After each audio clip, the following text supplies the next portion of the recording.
Hello and welcome everyone. आज के इस एजुकेशनल लेक्चर में हम डिस्कस करने वाले हैं क्लास 9 के एसएसटी चैप्टर इलेक्टोरल पॉलिटिक्स को।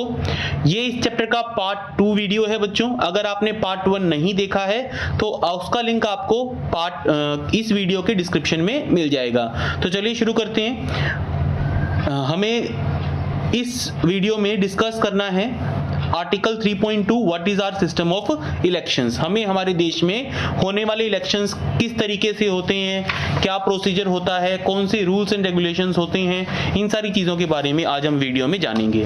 देखिए, सबसे पहले क्वेश्चन उठता है, क्या इंडिया के इलेक्शन सही में डेमोक्रेटिक कहे जा सकते हैं? इस सवाल का जवाब देने के लिए एक बार हम इंडिया के अंदर होने वाले इलेक्शंस के बारे में जानते हैं। इंडिया में इलेक्शंस होते हैं लोकसभा के और विधानसभा के, ठीक है, हर 5 साल के बाद। अब मैं आपको बताता हूं लोकसभा इलेक्शंस कौन से होते हैं और विधानसभा इलेक्शंस कौन से होते हैं। विधानसभा इलेक्शंस होते हैं स्टेट के इलेक्शन, स्टेट असेंबलीज के इलेक्शन। जैसे मान लीजिए हरियाणा में जब चीफ मिनिस्टर का चुनाव होना हो, चीफ मिनिस्टर चुना जाना हो, तो उस वक्त हरियाणा के स्टेट असेंबली इलेक्शंस या फिर हरियाणा विधानसभा इलेक्शंस होंगे। ये इलेक्शन सिर्फ हरियाणा में होंगे या सिर्फ उस स्टेट में होंगे जहां पे विधानसभा चुनी जानी है, चीफ मिनिस्टर चुना जाना है, ठीक है।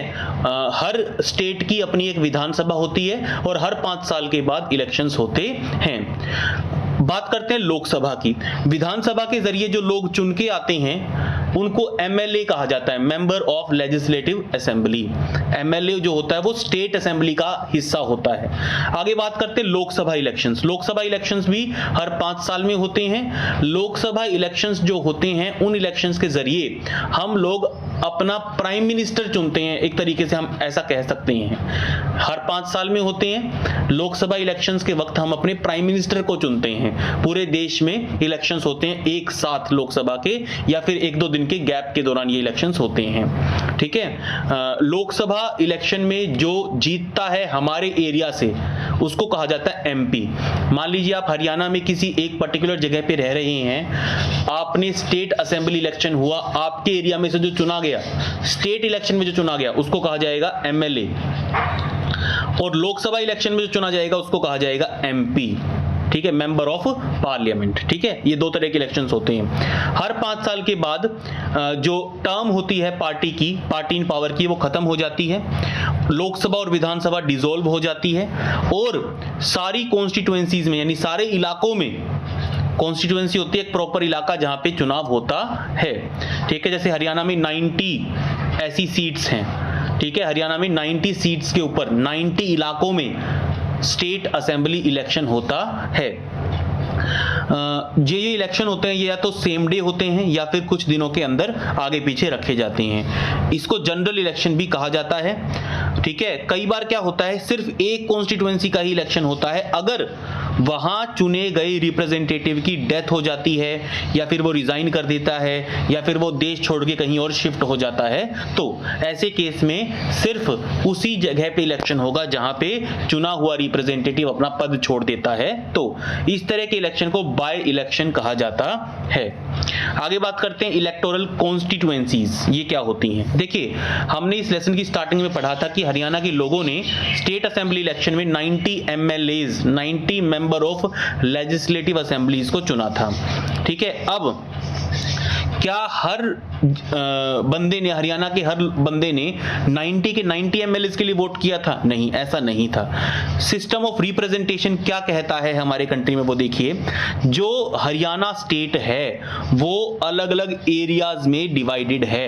हर एरिया में कैंडिडेट खड़े होते हैं इलेक्शंस में, कंटेस्ट करते हैं इलेक्शन में। For example Haryana state assembly election के दौरान, सपोज मैं आपको एग्जांपल देता हूं, जींद में कई सीट्स हैं, जींद एक डिस्ट्रिक्ट है हरियाणा का। जींद में मान लीजिए कई कॉन्स्टिट्यूएंसीज हैं जींद में, ठीक है, 5, 6 या 7 के आसपास कॉन्स्टिट्यूएंसीज हैं। तो वहां पे हर कॉन्स्टिट्यूएंसी में से जैसे बीजेपी, कांग्रेस, जेजेपी या बाकी पार्टियां भी अपना कैंडिडेट खड़ा करती हैं, या फिर कुछ कैंडिडेट बिना पार्टी सपोर्ट के भी खड़े होते हैं, उनको इंडिपेंडेंट, निर्दलीय कैंडिडेट कहा जाता है।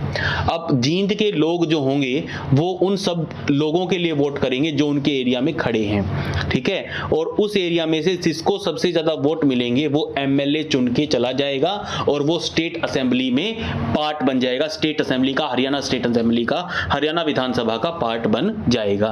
और जिस पार्टी के सबसे ज्यादा एमएलए चुन के स्टेट असेंबली में आएंगे उस पार्टी को मौका मिलेगा अपना चीफ मिनिस्टर और अपनी कैबिनेट बनाने का स्टेट में, ठीक है। तो इन एरियाज को जहां पे चुनाव होते हैं, जो एरियाज चुनावों के लिए बनाए जाते हैं, उनको इलेक्टोरल कॉन्स्टिट्यूएंसीज कहा जाता है। एक कॉन्स्टिट्यूएंसी के वोटर एक ही रिप्रेजेंटेटिव को चुनते हैं। फिर जिस पार्टी के सबसे ज्यादा रिप्रेजेंटेटिव, सबसे ज्यादा एमएलए या एमपी चुने जाते हैं, वो पार्टी डिसाइड करती है कि हमारा नेता कौन होगा, हमारा चीफ मिनिस्टर कौन होगा, हमारा पार्टी प्रेसिडेंट कौन होगा, हमारा एजुकेशन मिनिस्टर कौन होगा। इस तरीके से वो पार्टी आपस में मिलकर फिर डिसाइड करती है, ठीक है। लोकसभा इलेक्शन की बात करें, अभी तक तो हमने एक असेंबली इलेक्शन का एग्जांपल लिया था। लोकसभा इलेक्शन के लिए पूरे देश में होते हैं, क्योंकि 543 पार्ट्स में या 543 कॉन्स्टिट्यूएंसीज में 543 इलाकों में लोगों को पूरे देश को बांटा गया है, ठीक है। और हर इलाके से कैंडिडेट्स खड़े होते हैं, इलेक्शंस में कॉन्टेस्ट करते हैं। जो बंदा जीत जाता है वो क्या बनता है, एमपी, मेंबर ऑफ पार्लियामेंट बनता है। और जिस पार्टी के सबसे ज्यादा एमपी बनते हैं, मेंबर ऑफ पार्लियामेंट बनते हैं, उस पार्टी को मौका मिलता है अपना प्राइम मिनिस्टर बनाने का, अपनी काउंसिल ऑफ मिनिस्टर्स बनाने का, अपनी कैबिनेट बनाने का, यूनियन गवर्नमेंट में, सेंट्रल गवर्नमेंट में।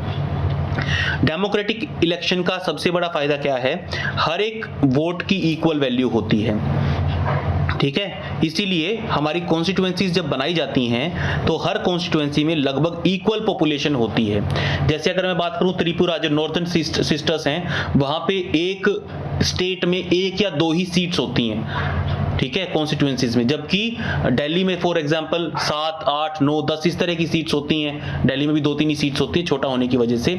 हरियाणा में फॉर एग्जांपल 10 सीट्स हैं। हरियाणा में लोकसभा इलेक्शन के लिए 10 सीट हैं, स्टेट असेंबली इलेक्शन के लिए 90 सीट्स हैं। समझ में आई बात, दोनों इलेक्शंस अलग अलग होते हैं। 90 सीट्स वाला जो इलेक्शन होता है, उस इलेक्शन के जरिए लोग अपना स्टेट असेंबली चुनते हैं, अपने स्टेट के इलेक्शंस होते हैं, चीफ मिनिस्टर के इलेक्शंस होते हैं। और जो मैं 10 कॉन्स्टिट्यूएंसीज कह रहा हूं, ये लोकसभा कॉन्स्टिट्यूएंसीज हैं, इसमें मेंबर ऑफ पार्लियामेंट चुने जाते हैं। ये इलेक्शन देश का प्रधानमंत्री चुनने के लिए किए जाते हैं, ऐसा हम कह सकते हैं, ठीक है। तो पॉपुलेशन इक्वल रखी जाती है हर कॉन्स्टिट्यूएंसीज में।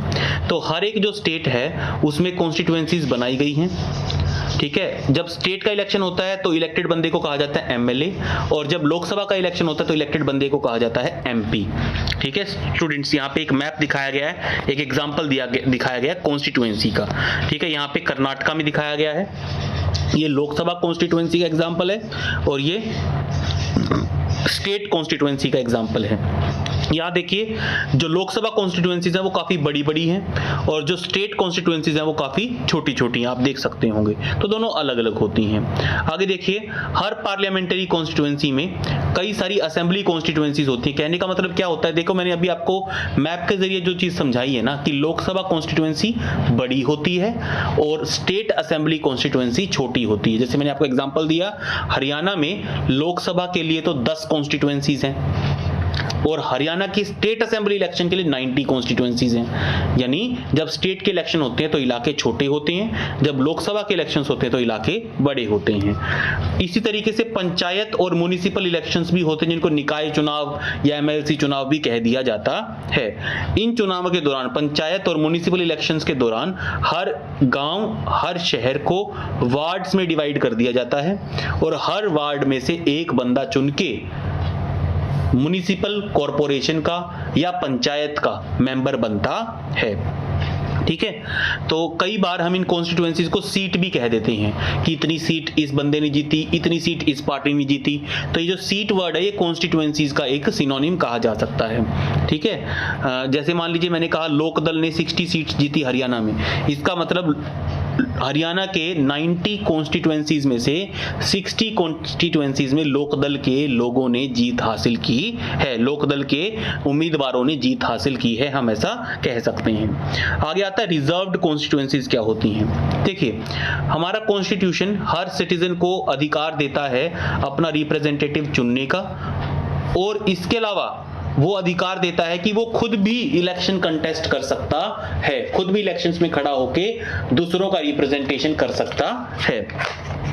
कॉन्स्टिट्यूशन मेकर्स लेकिन एक बात को लेके काफी चिंतित थे कि अगर ओपन कंपटीशन होगा तो कुछ वीकर सेक्शन, जो कमजोर तबका है समाज का, जिसके पास पैसा नहीं है, उसके पास प्रॉपर चांस नहीं होगा लोकसभा इलेक्शन या स्टेट असेंबली इलेक्शन में लड़ने के लिए। क्यों? क्योंकि उनके पास पैसा नहीं होता, उनके पास रुतबा नहीं होता, उनको ज्यादा लोग जानते नहीं है, क्योंकि वो गरीब लोग हैं। ठीक है, उनके पास इतना पैसा नहीं है कि वो इलेक्शन कैंपेन में खर्चा कर सकें, लोगों को अपने बारे में बता सकें, पैम्फलेट्स वगैरह छाप सकें। तो गरीब लोगों को या बैकवर्ड क्लासेस के लोगों को, शेड्यूल्ड कास्ट, शेड्यूल्ड ट्राइब के लोगों को किस तरीके से मौका दिया जाए, बराबर मौका दिया जाए असेंबली इलेक्शंस में या लोकसभा इलेक्शन में पार्टिसिपेट करने का, ये उनके लिए एक चिंता की बात थी कॉन्स्टिट्यूशन मेकर्स के लिए। ठीक है, क्योंकि उनके पास, बैकवर्ड क्लासेस के पास इतने रिसोर्सेज, एजुकेशन या कॉन्टैक्ट्स नहीं होते हैं कि वो इलेक्शंस खड़े हों और जीतें। जो इन्फ्लुएंशियल होते हैं, जो रिसोर्सफुल होते हैं, जिनके पास संसाधन है, पैसा है, रिसोर्सेज हैं, जिनका रुतबा है समाज में, वो उन छोटे लोगों को, उन बैकवर्ड क्लासेस के लोगों को शायद इलेक्शन नहीं जीतने देंगे। अगर ऐसा हुआ तो हमारा पार्लियामेंट, हमारी स्टेट असेंबलीज में जो वीकर सेक्शन है हमारी पॉपुलेशन का, उसकी आवाज नहीं उठाई जाएगी। इससे हमारा देश और हमारे इलेक्शंस लेस डेमोक्रेटिक हो जाएंगे। ये प्रॉब्लम थी हमारे कॉन्स्टिट्यूशन मेकर्स के सामने। इसीलिए जो हमारे कॉन्स्टिट्यूशन मेकर्स थे, उन्होंने एक स्पेशल सिस्टम बनाया जिसको कहा जाता है रिजर्व्ड कॉन्स्टिट्यूएंसीज का सिस्टम बनाया उन्होंने। रिजर्व्ड कॉन्स्टिट्यूएंसीज क्या होती हैं? कुछ जो इलाके हैं, कुछ जो कॉन्स्टिट्यूएंसीज हैं, वो रिजर्व कर दी गई है कि वहां पे उन इलाकों में इलेक्शंस में कंटेस्ट सिर्फ शेड्यूल्ड कास्ट या शेड्यूल्ड ट्राइब के लोग ही कर सकते हैं। ओबीसी या जनरल कैटेगरी के लोग वहां पे इलेक्शन में खड़े ही नहीं हो सकते। उनको कहा जाता है रिजर्व्ड कॉन्स्टिट्यूएंसीज। एक ऐसी कॉन्स्टिट्यूएंसी जो एससी रिजर्व्ड हो, वहां पे सिर्फ शेड्यूल्ड कास्ट से बिलोंग करने वाला बंदा ही इलेक्शन में कंटेस्ट कर सकता है। इसी तरीके से अगर कोई कॉन्स्टिट्यूएंसी शेड्यूल्ड ट्राइब रिजर्व्ड है तो वहां पे शेड्यूल्ड ट्राइब से बिलोंग करने वाला कोई बंदा ही इलेक्शन कंटेस्ट कर सकता है। इस वक्त लोकसभा में 84 सीट्स शेड्यूल्ड कास्ट के लिए रिजर्व्ड हैं और 47 सीट्स शेड्यूल्ड ट्राइब्स के लिए रिजर्व्ड हैं। ये डाटा है 26 जनवरी 2019 के अकॉर्डिंग। ये जो डिसाइड किया गया कि 84 सीट्स दी गई हैं, 47 सीट्स दी गई हैं, ये डिपेंड करता है एससी एसटी पॉपुलेशन के ऊपर हमारी कंट्री में और इलाकों में एससी एसटी की पॉपुलेशन के ऊपर ये डिपेंड करता है। इसीलिए एससी एसटी की जो रिजर्व्ड सीट्स हैं वो किसी और सोशल ग्रुप के पास नहीं आ सकती। रिजर्व्ड कॉन्स्टिट्यूएंसीज का सिस्टम ये गारंटी करता है कि कुछ एससी एसटी के जो रिप्रेजेंटेटिव्स हैं वो स्टेट असेंबलीज और लोकसभा में चुन के जरूर जाएंगे और वीकर सेक्शन की भलाई का काम करेंगे। ये जो रिजर्वेशन का सिस्टम है ये शुरू में 10 सालों के लिए शुरू किया गया था, लेकिन बाद में इस सिस्टम को एक्सटेंड किया गया और बाद में इस सिस्टम को डिस्ट्रिक्ट और लोकल लेवल पे भी एक्सटेंड कर दिया गया। पहले ये सिस्टम लोकसभा इलेक्शंस में अपनाया गया, स्टेट इलेक्शंस में अपनाया गया। अब ये जो डिस्ट्रिक्ट के इलेक्शंस होते हैं, म्युनिसिपल बॉडीज के इलेक्शंस होते हैं, पंचायत के इलेक्शंस होते हैं, वहां पे भी ये सिस्टम अपनाया जा रहा है। बहुत से स्टेट्स में जो पंचायत इलेक्शंस होते हैं, जो म्युनिसिपैलिटी या म्युनिसिपल कॉर्पोरेशंस के इलेक्शंस होते हैं, वहां पे भी सीट्स रिजर्व की जाती हैं अदर बैकवर्ड क्लासेस ओबीसी के लिए। ठीक है, लेकिन ये जो रिजर्व्ड सीट्स हैं ये स्टेट टू स्टेट वेरी करती हैं। कहीं पे कुछ सीट्स रिजर्व्ड हैं, कहीं पे कुछ सीट्स रिजर्व्ड हैं। फॉर एग्जांपल, एक एग्जांपल के तहत हम देखें, 1/3 जो सीट्स हैं रूरल और अर्बन लोकल बॉडीज में वो विमेन कैंडिडेट्स के लिए रिजर्व्ड हैं। उन इलाकों में सिर्फ विमेन ही इलेक्शंस में कंटेस्ट कर सकती हैं। रूरल और अर्बन लोकल बॉडीज का कहने का मतलब है पंचायत और म्युनिसिपल कमेटीज के, म्युनिसिपल कॉर्पोरेशंस के जो चुनाव होते हैं, वार्डों के जो चुनाव होते हैं, वार्ड्स के जो चुनाव होते हैं, उनकी बात की जा रही है। यहाँ पे बात करते हैं वोटर्स लिस्ट की। अब अगला जो स्टेप आता है वो वोटर लिस्ट का प्रिपरेशन आता है, पहला स्टेप। एक बार जब कॉन्स्टिट्यूएंसीज बना दी जाती हैं, डिसाइड कर दी जाती हैं, अगला स्टेप आता है उन लोगों की लिस्ट बनाना जो वोट डाल सकते हैं आने वाले इलेक्शंस में।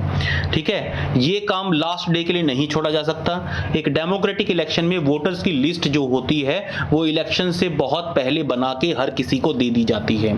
इस लिस्ट को इलेक्टोरल रोल कहा जाता है या वोटर्स लिस्ट भी कहा जाता है। इलेक्टोरल रोल या वोटर्स लिस्ट, जिसमें एक इलाके के सारे वोटर्स की डिटेल्स होती हैं। ये बहुत इंपॉर्टेंट स्टेप है। और डेमोक्रेटिक इलेक्शन का सबसे पहला कंडीशन है। क्या कंडीशन है? हर किसी को बराबर मौका मिलना चाहिए अपना रिप्रेजेंटेटिव चुनने का। ठीक है, यूनिवर्सल एडल्ट फ्रेंचाइज के बारे में आप लोगों ने सुना ही होगा। यूनिवर्सल एडल्ट फ्रेंचाइज का मतलब है कि everyone above 18 years of age is allowed to vote, और हर एक को एक ही वोट डालने की इजाजत है और उसके वोट की वैल्यू भी बराबर होगी। ऐसा नहीं है कोई रिच आदमी है तो उसके वोट की वैल्यू ज्यादा है, कोई गरीब है तो उसके वोट की वैल्यू कम है, ऐसा कुछ नहीं है। सबके वोट्स की वैल्यू बराबर होती है स्टेट इलेक्शंस में और लोकसभा इलेक्शंस में। तो हर किसी को एक वोट डालने का अधिकार मिलता है और उस वोट का वैल्यू भी इक्वल होता है। किसी को भी वोट डालने का, किसी से भी वोट डालने का अधिकार नहीं छीना जा सकता जब तक कि एक बहुत प्रॉपर रीजन ना हो तो। ठीक है, अलग अलग सिटीजन एक दूसरे से काफ़ी अलग अलग होते हैं, कुछ गरीब होते हैं, कुछ अमीर होते हैं, कुछ हाईली एजुकेटेड होते हैं, कुछ इतने एजुकेटेड नहीं होते हैं, कुछ काइंड होते हैं, कुछ काइंड नहीं होते हैं। लेकिन हर एक ह्यूमन बीइंग का अपनी ज़रूरत और अपना नज़रिया, अपनी व्यूज़ होते हैं। इसीलिए हर किसी को इलेक्शन में इक्वल से मिलता है, इक्वल पार्टिसिपेशन मिलता है। हमारे कंट्री में 18 साल से उम्र के ऊपर के उम्र का हर बंदा वोट कर सकता है। हर सिटीजन के पास वोटिंग राइट है, चाहे वो किसी भी कास्ट, किसी भी रिलीजन या जेंडर का हो। कई बार कुछ क्रिमिनल्स या कुछ पर्सन्स जिनका अनसाउंड माइंड हो, जिनको दिमागी दिक्कतें हों, ठीक है, जिनको मेंटल प्रॉब्लम्स हो, उनसे वोटिंग राइट छीन लिया जाता है। लेकिन ऐसा बहुत रेयर सिचुएशंस में, बहुत कम सिचुएशंस में होता है। यहाँ पे देखिए, यहाँ पे एक मैप के जरिए आपको दिखाया गया है कि देखिए, जो जिसमें कोई कलर नहीं है वो जनरल कॉन्स्टिट्यूएंसीज हैं, जहाँ पे कोई भी खड़ा हो सकता है। जनरल कॉन्स्टिट्यूएंसी का मतलब यह है कि यहाँ पे जनरल कैटेगरी का मेंबर भी खड़ा हो सकता है, ओबीसी भी, एससी भी और एसटी भी, सारे खड़े हो सकते हैं जनरल में। रिजर्व्ड, जो रेड कलर के जो कॉन्स्टिट्यूएंसीज हैं, वहाँ पे सिर्फ एससी ही इलेक्शन में कॉन्टेस्ट कर सकता है, और जो ग्रीन कलर के इलाके दिखाए गए हैं इस मैप में, वहाँ पे सिर्फ एसटी ही इलेक्शन कॉन्टेस्ट कर सकता है। आगे देखिए, आगे इसने क्या कहा है। सरकार की जिम्मेदारी होती है कि वोटर्स लिस्ट में हर एलिजिबल वोटर का नाम डाल दिया जाए। ठीक है, हर 5 साल के बाद वोटर लिस्ट में चेंजेस होते हैं। ठीक है, जो लोग 18 साल की उम्र अटेन कर चुके हैं उनका नाम वोटिंग लिस्ट में ऐड कर दिया जाता है, और जो अपना एड्रेस बदल चुके हैं या जो मर चुके हैं उनका नाम वोटिंग लिस्ट से हटा दिया जाता है। ठीक है, हर 5 साल में ये वोटर लिस्ट रिवाइज होती है, और ऐसा करना जरूरी है ताकि ये लिस्ट जो है वो रिफ्रेश होती रहे, अप टू डेट रहे जो। ठीक है, पिछले कुछ सालों में एक नया सिस्टम शुरू किया गया इलेक्शन फोटो आइडेंटिटी कार्ड का, जिसको वोटर कार्ड भी कहा जाता है। ठीक है, गवर्नमेंट ने कोशिश की है कि हर एलिजिबल वोटर को एक EPIC election photo identity card issue किया जाए, जिसके जरिए उसको वोट देने में कोई परेशानी ना हो। वोटर्स को ये कार्ड अपने वोटिंग बूथ पे लेके जाना होता है ताकि वो उनकी पहचान हो सके और किसी एक की जगह कोई दूसरा वोट ना कर पाए। लेकिन अभी सरकार ने या इलेक्शन कमीशन ने इस कार्ड को कंपलसरी नहीं किया है। इस कार्ड के अलावा भी आप कोई राशन कार्ड या ड्राइविंग लाइसेंस या कोई और फोटो आईडी प्रूफ ले जाके इलेक्शंस में वोट कर सकते हैं। बात करता है नॉमिनेशंस ऑफ कैंडिडेट्स की। जो कैंडिडेट्स खड़े होते हैं इलेक्शंस में, हर पार्टी अपना कैंडिडेट खड़ा करती है इलेक्शंस के दौरान, तो नॉमिनेशन ऑफ कैंडिडेट्स किस तरीके से होता है। देखो, डेमोक्रेटिक इलेक्शन में लोगों के पास एक रियल चॉइस होनी चाहिए। ऐसा नहीं है कि इलेक्शन में 2 लोग खड़े हैं, दोनों ही पसंद नहीं हैं, हम वोट किसको डालें। तो लोगों के पास एक हेल्दी चॉइस होनी चाहिए। कुछ ऐसे कैंडिडेट्स होने चाहिए इलेक्शन में 4 या 5 जिनमें से लोग चुनाव कर सकें, प्रॉपर कैंडिडेट्स होने चाहिए। ठीक है, ऐसा सिर्फ तभी हो सकता है जब कोई रिस्ट्रिक्शंस ना हो, कोई भी इलेक्शन में खड़ा हो सकता हो। यही हमारा सिस्टम प्रोवाइड करता है। कोई भी वोटर इलेक्शन में कैंडिडेट की तरह खड़ा भी हो सकता है। जो वोट डाल सकता है वो इलेक्शन में खड़ा भी हो सकता है, इलेक्शन को कॉन्टेस्ट भी कर सकता है। लेकिन थोड़ा सा डिफरेंस है, जैसे वोटिंग की एज 18 ईयर्स है, इलेक्शन कंटेस्ट करने की एज जो है वो 25 ईयर्स है। ठीक है, कुछ और रिस्ट्रिक्शंस भी, जैसे क्रिमिनल बैकग्राउंड के लोग जो हैं उन कोर्ट के आदेश के साथ ही वो इलेक्शन कॉन्टेस्ट कर सकते हैं, वरना नहीं। ठीक है, लेकिन बहुत एक्सट्रीम केसेस में उनको इलेक्शन लड़ने से रोका जाता है। पॉलिटिकल पार्टीज जो हैं वो अपने कैंडिडेट्स को खड़ा करती हैं। जो कैंडिडेट्स पॉलिटिकल पार्टीज की तरफ से खड़े होते हैं उनको पार्टी सिंबल यूज करने के लिए मिलता है और पार्टी का सपोर्ट भी मिलता है। ठीक है, इसको टिकट कहा जाता है। ठीक है, इसको कहा जाता है टिकट। भाई उसको पार्टी टिकट मिली है। सपोज किसी एक इलाके से, फॉर एग्जांपल हिसार से किसी बंदे को पार्टी बीजेपी ने खड़ा किया है अपनी तरफ से, वो बीजेपी के सिंबल को यूज कर सकता है इलेक्शन में, और इसके अलावा उसको कहा जाएगा कि उसको बीजेपी की टिकट मिली है, बीजेपी ने उसको सपोर्ट किया है, बीजेपी की टिकट मिली है उसको। ठीक है, हर वो पर्सन जो इलेक्शन कंटेस्ट करना चाहता है उसको नॉमिनेशन फॉर्म भरना पड़ता है और कुछ पैसा सिक्योरिटी डिपॉजिट के तौर पे देना पड़ता है। ये सिक्योरिटी डिपॉजिट का मतलब ये होता है बच्चों, अगर वो कुछ परसेंटेज होते हैं वोट्स के, अगर वो उतने परसेंट वोट्स हासिल ना कर पाए तो वो सिक्योरिटी डिपॉजिट उसको वापस नहीं दिया जाता, और अगर वो उससे ज़्यादा वोट हासिल कर लेता है तो उसको अपना भरा गया सिक्योरिटी डिपॉजिट वापस कर दिया जाता है। ठीक है, पिछले कुछ समय में एक नया सिस्टम शुरू किया है, सुप्रीम कोर्ट की तरफ से ऑर्डर्स आए थे ये सिस्टम शुरू करने के लिए कि हर कैंडिडेट को एक लीगल डिक्लेरेशन देनी होगी। लीगल डिक्लेरेशन का एक शपथ पत्र देना होगा, एक वायदा करना होगा। क्या उनको डिटेल्स देनी होंगी, किस चीज़ की डिटेल्स देनी होंगी कि उनके खिलाफ कौन से सीरियस क्रिमिनल केसेस पेंडिंग हैं, ये बात नॉमिनेशन के दौरान बतानी पड़ेगी। Details of assets and liabilities, उसके पास कितनी प्रॉपर्टी है, कितना कैश है, कितने लोन्स हैं, ये सारी चीज़ें कैंडिडेट को ब्यौरा देना पड़ता है, अपना भी और अपनी फैमिली का भी। अपनी एजुकेशनल क्वालिफिकेशंस के बारे में उसको बताना होता है। ये इंफॉर्मेशन पब्लिक डोमेन में पब्लिकली प्रोवाइड कर दी जाती है, सारे वोटर्स को पब्लिक डोमेन में अवेलेबल होती है ताकि वोटर्स को अपना डिसीजन लेने में हेल्प मिले। ठीक है, कैंडिडेट्स के बारे में उनको ज़्यादा से ज़्यादा जानकारी मिले।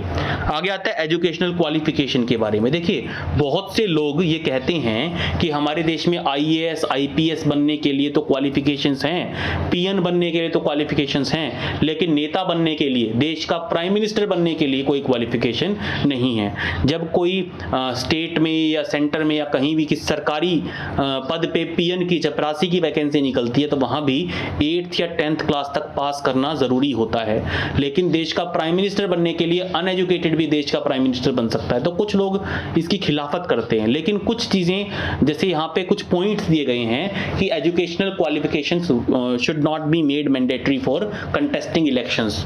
ऐसा क्यों? पहली बात तो एजुकेशनल क्वालिफिकेशंस जो हैं वो हर जॉब के साथ मायने नहीं रखती। फॉर एग्जांपल अगर cricket team, Indian cricket team में खिलाना है तो क्या आप उसकी डिग्री मांगोगे? क्या आप उससे कहोगे कि आपको पोस्ट ग्रेजुएट होना चाहिए, ग्रेजुएट होना चाहिए, 10th पास होना चाहिए? जिसको क्रिकेट अच्छे से खेलना आता होगा उसको टीम में ले लेंगे हम लोग। तो वही चीज़ इलेक्शंस के साथ है। ठीक है, जो जरूरी नहीं है कि अपने देश, अपने क्षेत्र की प्रॉब्लम्स को समझने वाला, अपने देश की प्रॉब्लम्स को समझने वाला एजुकेटेड ही हो। अनएजुकेटेड भी तो बेहतर तरीके से अपने इलाके की प्रॉब्लम्स को समझ और सॉल्व कर सकता है। आगे क्या कहा है इसने, अगर एजुकेशन को रेलिवेंट बना दिया जाए, ठीक है, तो लोगों के ऊपर इस तरह का डिसीजन छोड़ना होगा कि कितनी एजुकेशन, कितनी पढ़ाई जरूरी होनी चाहिए इलेक्शंस कॉन्टेस्ट करने के लिए। ठीक है, तो अगर मान लीजिए गवर्नमेंट या इलेक्शन कमीशन डिसाइड कर देता है 10th कि 10th पास आउट ही कंटेस्ट कर सकता है, तो लोग इसके खिलाफ आवाज उठाएंगे कि 10th, कुछ लोग कहेंगे कि 10th कम है, कुछ कहेंगे कि ज्यादा है। अगर ग्रेजुएशन को कंपलसरी कर दिया जाए तो कुछ लोग कहेंगे ग्रेजुएशन बहुत ज्यादा है, पुराने जमाने में लोग करते ही नहीं थे तो हम तो इलेक्शन कंटेस्ट कर ही नहीं पाएंगे। कुछ लोग कहेंगे कि ग्रेजुएट तो होना ही चाहिए बंदों को। तो ये कोई मतलब एक प्रॉपर क्वालिफिकेशन निर्धारित नहीं की जा सकती इलेक्शंस कंटेस्ट करने के लिए। अगर हमारे जैसे कंट्री में जहाँ पे एजुकेशन काफी कम है, लिटरेसी रेट काफी कम है, अगर वहां पे सपोज ग्रेजुएशन कंपलसरी कर दी जाए इलेक्शन कंटेस्ट करने के लिए तो 90% लोगों को इलेक्शन कंटेस्ट करने का मौका नहीं मिलेगा। ठीक है, तो इसीलिए फ्री एंड फेयर चांस देने के लिए एजुकेशनल क्वालिफिकेशन नहीं लगाई जा सकती इलेक्शन कैंपेन्स में।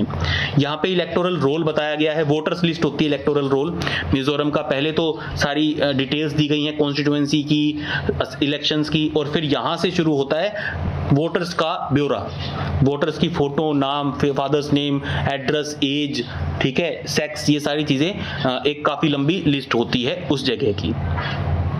आगे आता है इलेक्शन कैंपेन। देखिए इलेक्शन का मेन पर्पस होता है लोगों को हेल्दी चॉइस प्रोवाइड करना, ठीक है। तो इलेक्शन कैंपेन के दौरान हर पार्टी, हर कैंडिडेट लोगों को ये समझाने की कोशिश करता है कि अगर वो इलेक्शन जीतेगा तो वो लोगों के लिए क्या क्या करेगा। जो पार्टी ऑलरेडी पावर में है वो पार्टी कहती है कि हमने इतनी अच्छी पॉलिसीज बनाई, हमने ये किया, हमने वो किया, वो अपनी पॉलिसीज को अच्छा बताएगी। और जो पार्टीज ओपोजिशन में हैं वो पार्टी पावर की गलतियां गिनाएंगे कि इन्होंने अनएम्प्लॉयमेंट बढ़ा दी है, ठीक है, इन्होंने एजुकेशन को बढ़ावा देने के लिए कोई इफेक्टिव स्टेप नहीं लिया। तो ये सब इलेक्शन कैंपेन के दौरान वोटर्स को रिझाया जाता है एक पर्टिकुलर पार्टी या एक पर्टिकुलर कैंडिडेट के सपोर्ट में वोट करने के लिए, ठीक है। तो फ्री एंड ओपन डिस्कशन होता है कि कौन बेटर होगा, कौन बेटर रिप्रेजेंटेटिव होगा और कौन नहीं होगा, किस पार्टी की सरकार बेहतर सरकार बनेगी, कौन सी पार्टी अच्छी पॉलिसीज बनाएगी, कौन सी नहीं बना पाएगी। इलेक्शन कैंपेन्स के दौरान यही सब किया जाता है। हमारे कंट्री में वैसे तो ऑफिशियली तो 2 हफ्तों का टाइम होता है, 2 हफ्तों का टाइम होता है announcement of elections, announcement of final list of candidates and date of polling के बीच में 2 हफ्ते होते हैं लगभग। उन 2 हफ्तों में इलेक्शन कैंपेन चलाई जानी चाहिए वैसे तो, ठीक है। इस पीरियड के दौरान जो कैंडिडेट्स होते हैं वो वोटर्स को रिझाने की कोशिश करते हैं, उनसे कांटेक्ट करते हैं, मीटिंग्स करते हैं, पॉलिटिकल पार्टीज सपोर्टर्स को मोबिलाइज करती है, रैलीज करते हैं, न्यूज़पेपर्स में एड्स वगैरह देते हैं, टेलीविजन न्यूज़ में आते हैं। भाई हर कैंडिडेट अपनी अच्छाई गिनाता है कि आप अगर मुझे चुनेंगे तो मैं ये हेल्प करूंगा आपकी, ठीक है। लेकिन इलेक्शन कैंपेन इन 2 हफ्तों में ही सीमित नहीं होती। पॉलिटिकल पार्टीज कई महीने पहले से इलेक्शंस के कई महीने, क्योंकि अंदाजा तो उनको होता है कि इलेक्शन कमीशन कब इलेक्शंस करवाएगा, तो वो इलेक्शन के कई महीने पहले से ही तैयारी शुरू कर देती हैं। इलेक्शन कैंपेन्स में जो पॉलिटिकल पार्टीज हैं वो पब्लिक की अटेंशन अपनी तरफ करने की कोशिश करते हैं। जो बड़े बड़े मुद्दे हैं, जो बड़े बड़े इश्यूज हैं, उनके ऊपर लोगों का ध्यान डालती हैं पॉलिटिकल पार्टीज। वो लोगों को अपनी तरफ अट्रैक्ट करने की कोशिश करते हैं, आने वाले इलेक्शन में अपनी पार्टी, अपनी कैंडिडेट के लिए वोट डालने के लिए ल्योर करते हैं, ठीक है। कुछ सक्सेसफुल स्लोगन्स के बारे में, कुछ कामयाब नारे जो इलेक्शंस के दौरान पॉलिटिकल पार्टीज ने या कैंडिडेट्स ने दिए हैं, उन नारों के बारे में पढ़ेंगे हम। कांग्रेस पार्टी जब इंदिरा गांधी के अंडर इलेक्शन लड़ रही थी तो उन्होंने गरीबी हटाओ का नारा दिया था 1971 के लोकसभा इलेक्शन में। पार्टी ने प्रॉमिस किया था कि सरकार की पॉलिसीज कुछ ऐसी होंगी कि देश में गरीबी कम की जाएगी, गरीबी हटाई जाएगी।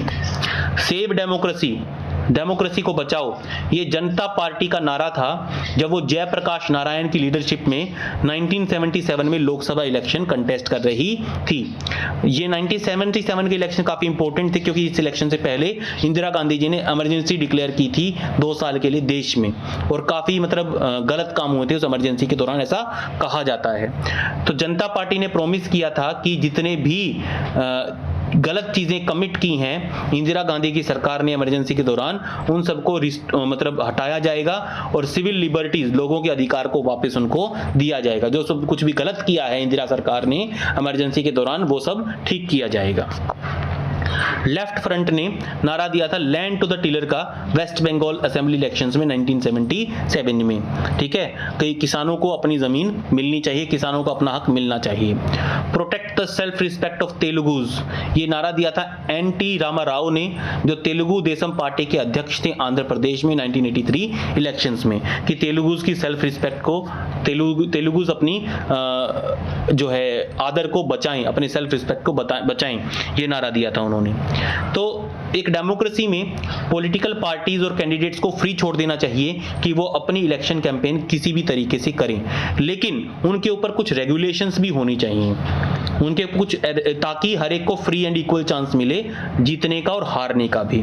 जैसे कि जो कैंडिडेट है, जो पॉलिटिकल पार्टी है, वो वोटर्स को धमकी नहीं दे सकती, रिश्वत नहीं दे सकती, वो जाति या धर्म के नाम पे वोट नहीं मांग सकती, वो सरकारी रिसोर्सेज का इस्तेमाल नहीं कर सकती पार्टी कैंपेन के दौरान, इलेक्शन कैंपेन के दौरान। मान लीजिए जो पार्टी पावर में है वो सरकारी रेलवेज का, सरकारी रोडवेज का, ठीक है, रोडवेज बसेस का या इन चीज़ों का इस्तेमाल नहीं कर सकती इलेक्शन कैंपेन के दौरान।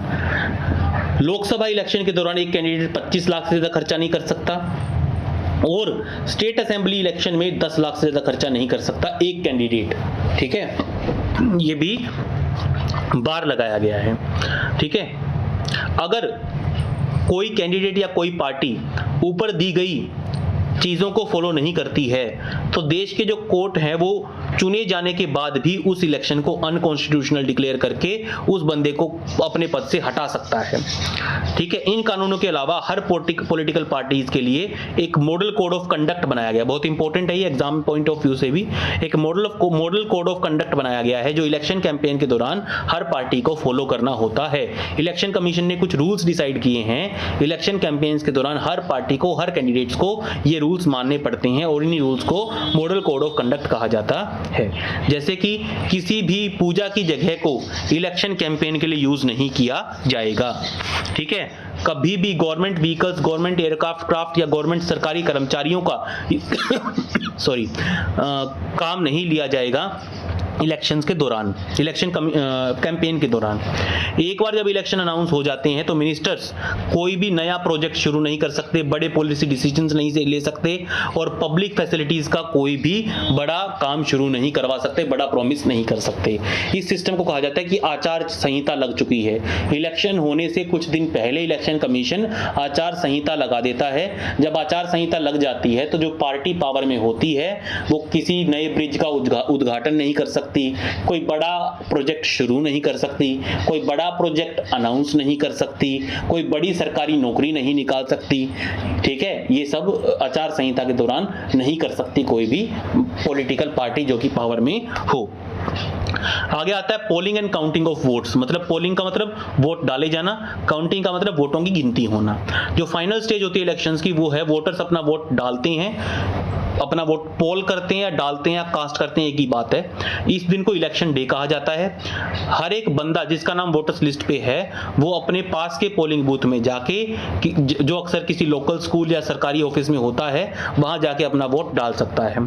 एक बार वोटर जब बूथ के अंदर जाता है तो वहां पे कुछ इलेक्शन के ऑफिसर्स होते हैं, वो उसको पहचानते हैं इलेक्टोरल रोल में से, वोटर लिस्ट में से, उसकी उंगली के ऊपर निशान लगाते हैं और फिर उसको वोट डालने का मौका मिलता है।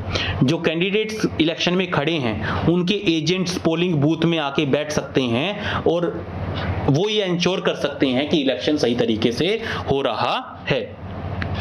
ठीक है, आगे आता है आपका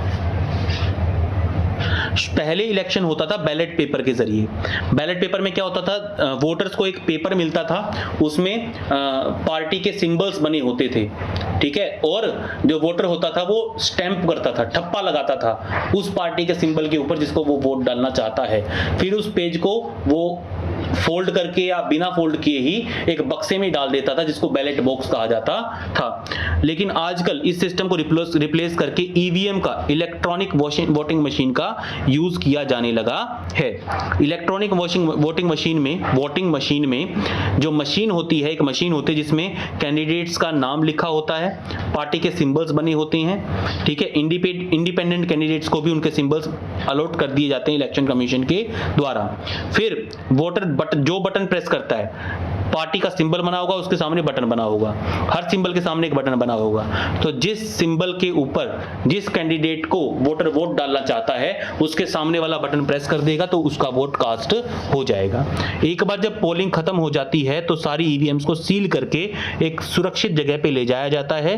कुछ दिन बाद एक फिक्स डेट पे सारी ईवीएम्स को, कॉन्स्टिट्यूएंसी की सारी ईवीएम्स को खोला जाता है, कैंडिडेट्स के द्वारा लिए सिक्योर किए गए वोट्स को काउंट किया जाता है। जो कैंडिडेट्स के एजेंट्स होते हैं वो पोलिंग काउंटिंग के दौरान मौजूद होते हैं, ये इंश्योर करने के लिए कि काउंटिंग में कोई गड़बड़ी नहीं हुई है, कोई गलत चीज़ नहीं हुई है, ये इंश्योर करने के लिए।